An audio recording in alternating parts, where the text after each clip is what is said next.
নমস্কার বন্ধুরা, আমাদের ইউটিউব চ্যানেল ট্যুর কেটেনে আপনাদের স্বাগত জানাই। প্রথমেই সকল গুরু ভাই বোনেদের জানাই জয় গুরু।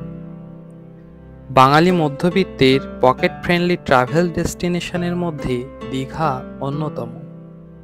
আজ আমরা এসেছি দীঘাতে।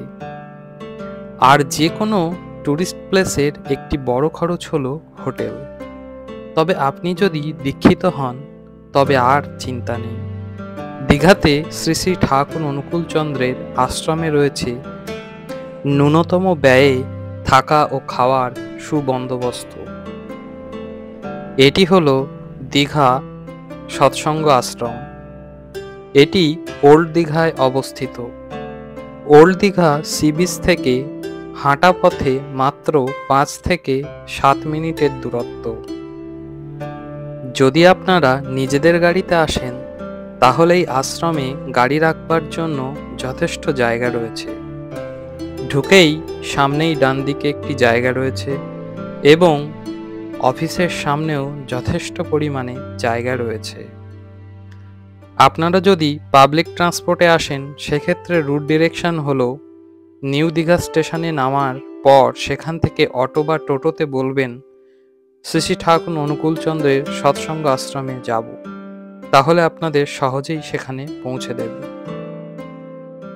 চলুন তবে দেখে নিই দীঘা সৎসঙ্গ আশ্রমে ঠাকুরের মূর্তিটি এবং যেখানে প্রার্থনা হয় সেই প্রার্থনা কক্ষটি। তারপরে আপনাদের নিয়ে যাব এখানকার অফিস ঘরে এবং অতিথিশালায়।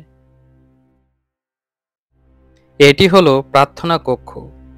আপনারা ঢুকেই যে মন্দিরটি দেখলেন তার দ্বিতলে অবস্থিত এই প্রার্থনা কক্ষটি। গুরু ভাইরা যদি দীঘা ভ্রমণে যান অবশ্যই এখানে থাকবেন। আশ্রমের শান্ত স্নিগ্ধ নির্মল পরিবেশ থেকে দীঘা ভ্রমণ আপনাদের মানসিক ও আধ্যাত্মিক প্রশান্তির এক অন্য স্তরে পৌঁছে দেবে।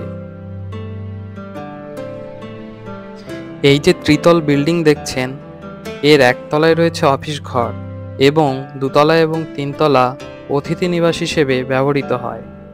চলুন আপনাদের দেখাই ভোগের ঘরটি। বাঁদিক দিয়ে কিছুটা এগিয়ে গেলেই আপনারা পৌঁছে যাবেন ভোগের হলঘরের কাছে। অর্থাৎ এখানেই দুপুরবেলা এবং রাতের বেলায় খাবার বন্দোবস্ত হয়। ভোগের হলঘরের পাশেই আছে কিছুটা জমি। এখানেই আবাসিকরা শাকসবজি চাষ করে। এখন আমরা এখানে দেখলাম পালং শাক, ফুলকপি, বাঁধাকপি ইত্যাদি চাষ হয়েছে। এগুলো দিয়েই দিনের বেলা এবং রাতের বেলা ভোগের তরকারি রান্না করা হয়। এটি হলো খাওয়ার জায়গা। এখানে চেয়ারে বসে খাওয়ার এবং মাটিতে বসে খাওয়ার দুরকমই ব্যবস্থা রয়েছে। আর এটি হলো অফিস ঘর। আপনারা প্রথমেই মন্দিরে ঢুকে ঠাকুর প্রণাম করেই ঘরের জন্য এই অফিসে এসে যোগাযোগ করবেন। বুকিংয়ের জন্য স্ক্রিন এবং ডেসক্রিপশনে দেওয়া নম্বরে যোগাযোগ করুন। এখানে 400 টাকা পার ডে পার রুম হিসেবে ঘর পাওয়া যায় এবং খাওয়ার জন্য 50 টাকা পার হেড লাগে। সঙ্গে অবশ্যই নিয়ে যাবেন প্যান কার্ড, আধার কার্ড এবং অর্ঘ্য প্রশস্তি। এখানে আপনাদের পানীয় জলের জন্য অ্যাকোয়াগার্ডের সুবন্দোবস্ত রয়েছে। বেড়াতে গেলে অন্যতম চিন্তা যেটা থাকে পেটের সমস্যা হওয়া এবং বাইরে জল কিনে কিনে হয়রান হতে হয়। এই দুটোর কোনোটাই আপনাকে এখানে ফেস করতে হবে না।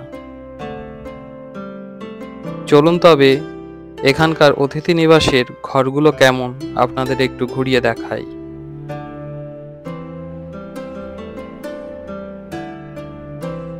আমরা যে বিল্ডিংটিতে ছিলাম এটি দ্বিতল বিল্ডিং। একতলায় রয়েছে 2টি ঘর আর 2 তলায় রয়েছে টোটাল 4টি ঘর। আমরা রুম নম্বর 14 এবং 15 এই দুটি ঘর নিয়েছিলাম। এই যে দেখছেন, এই ঘরটি আমাদের। অত্যন্ত ছিমছাম পরিষ্কার পরিচ্ছন্ন, 2টি খাট রাখা রয়েছে, 4 জন বড় মানুষও খুব ভালোভাবে থাকতে পারবেন। গরমকালে আসলেও চিন্তা নেই, এখানে এসি রয়েছে, ফ্যানও রয়েছে। বাথরুমও অত্যন্ত পরিষ্কার পরিচ্ছন্ন, বড়সড়। আপনি যদি সৎসঙ্গী না হয়ে থাকেন তাহলে দীক্ষাটা নিয়েই নিন। কথায় আছে, দীক্ষা নিয়ে শিক্ষা ধরিস, আচার্যকে করে সার। আচারণী বোধচয়নী, জ্ঞানের সাগর হ না পার। সবাই সুস্থ থাকবেন, ভালো থাকবেন। সবাইকে জয়গুরু।